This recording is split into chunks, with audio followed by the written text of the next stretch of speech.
Let's see if George Tracy has managed to repair that power steering problem. He's on pole for this heat. Andy Grant in the centre. We go on board with George Tracy there as he gets the 307 on pipe. And away he goes, but Andy Grant gets the drop on him, as indeed does Matt Mark. You can see up the road, Matt Mark then leading in the Zara from Andy Grant. Kevin Procter in the Puma is through into third, and George Tracy not having the best of times in the Peugeot 307.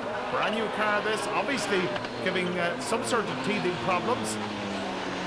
Matt Mark in that beautifully turned out Zara, pink and black, very fetching colour scheme as he heads up towards North Bend, being pursued by Andy Grant in the Ford Escort. Nice turn there from Grant as he closes the gap between himself and Matt Mark. We go on board then with George Tracy as he comes down Hairy Hill, closing the gap between himself and Kevin Procter. Has a look at the inside line, runs out a little bit wide on it, comes down through the gears. Just shows you the amount of dust. Very, very warm here at Lydden this afternoon. Andy Grant now closing all the time on Matt Mark up in front. Grant runs out a little bit wide that time. Oh, and he spins out. Oh, well, he'll be so disappointed about that because he was gaining time on Mark all along, and then he just spun out, overcooked it.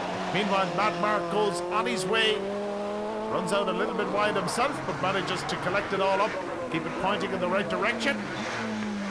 Well, Matt Mark, then the self-styled DJ from Bernard Castle, leads as he comes through North Bend, down Hairy Hill, being pursued then by Kevin Procter in the Puma. George Tracy seems to be getting back on terms, but still not near enough to pounce.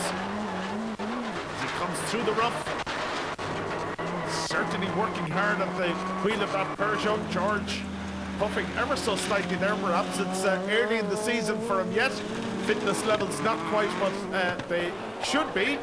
No problem though for Matt Mark out in front as he comes up to take the checker flag.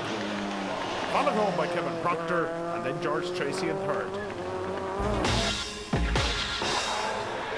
Finishing second.